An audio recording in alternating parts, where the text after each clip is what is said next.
नमस्कार, हिमाचल अभी अभी देख रहे हैं आप। मैं हूं आपके साथ नेहा गुप्ता।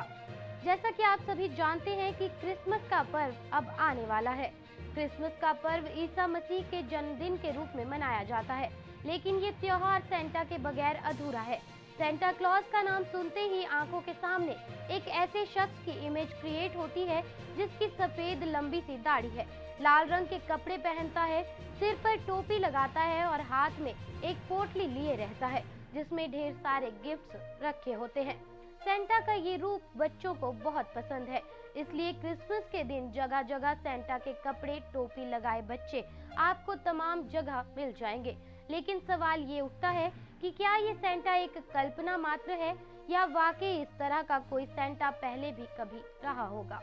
आखिर कौन थे सेंटा और कैसे सफेद दाढ़ी वाला ये सेंटा अस्तित्व में आया। इसके अलावा क्रिसमस के बारे में ज्यादा फन फैक्ट्स जानने के लिए इस वीडियो को अंत तक जरूर देखें। शायद आप जानते ही होंगे कि वास्तविक सेंटा निकोलस को माना जाता है। निकोलस का जन्म तीसरी सदी में जीसस की मौत के 280 साल बाद तुर्किस्तान के मायरा नामक शहर में हुआ था। निकोलस बहुत दयालु थे और हर किसी को खुश रखना चाहते थे, इसलिए वे अक्सर लोगों की मदद किया करते थे। हर साल क्रिसमस के दिन वे लोगों को तोहफे बांटा करते थे और आधी रात में गरीब लोगों के घर जाकर बच्चों के लिए खिलौने और खाने पीने की चीजें दिया करते थे। संत निकोलस इस काम के लिए अपनी वाहवाही नहीं चाहते थे, इसलिए वे उपहार आधी रात को ही बांटा करते थे। उनकी उदारता को देखकर लोगों ने निकोलस को संत निकोलस कहना शुरू कर दिया। उनकी मृत्यु के बाद हर साल 25 दिसंबर के दिन लोगों ने वेश बदलकर गरीबों और बच्चों को गिफ्ट देना शुरू कर दिया और धीरे धीरे ये एक प्रथा सी बन गई। समय के साथ संत निकोलस सेंटा क्लॉज के रूप में प्रसिद्ध हो गए। संत निकोलस का नया नाम डेनमार्क वासियों की देन बताया जाता है। सेंटा का जिक्र सबसे पहले सन 1821 की किताब अ न्यू ईयर गिफ्ट की एक कविता में किया गया था।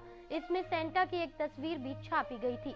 इस सेंटा ने लोगों का ध्यान अपनी तरफ खींचा, लेकिन इस सेंटा का हुलिया आज के सेंटा से एकदम अलग था। जिस सेंटा को हम आज के समय में देखते हैं, उसे लोकप्रिय बनाने का काम किया गया था। थॉमस नेस्ट ने उन्हें फेमस किया था। थॉमस नेस्ट अमेरिका के पॉलिटिकल कार्टूनिस्ट थे और हार्पर्स वीकली के लिए कार्टून बनाया करते थे। 3 जनवरी 1863 को पहली बार उनका बनाया हुआ दाढ़ी वाला सेंटा क्लॉज का कार्टून मैगजीन में छपा था। इस कार्टून ने दुनिया भर का ध्यान अपनी तरफ खींचा था। धीरे धीरे थॉमस नेस्ट के सेंटा की शक्ल का उपयोग विभिन्न ब्रांड्स के प्रचार के लिए किया जाने लगा। सेंटा का ये नया अवतार लोगों को काफी पसंद आया और उनके जहन में बैठ गया। तब से सेंटा का ये रूप प्रचलित हो गया है और आज भी हर जगह पर सेंटा इसी रूप में नजर आता है।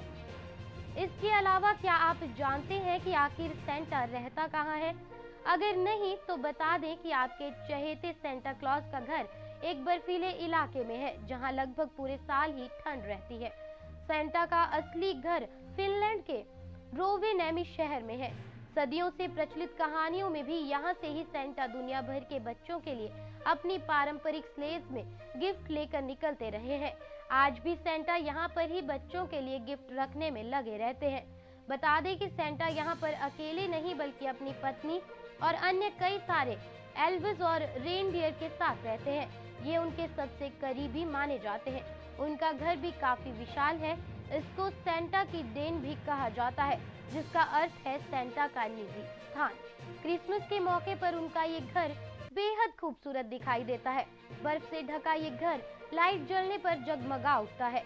यहाँ पर एक बड़ा सा क्रिसमस ट्री इस जगमगाते माहौल को और भी दिलचस्प बना देता है।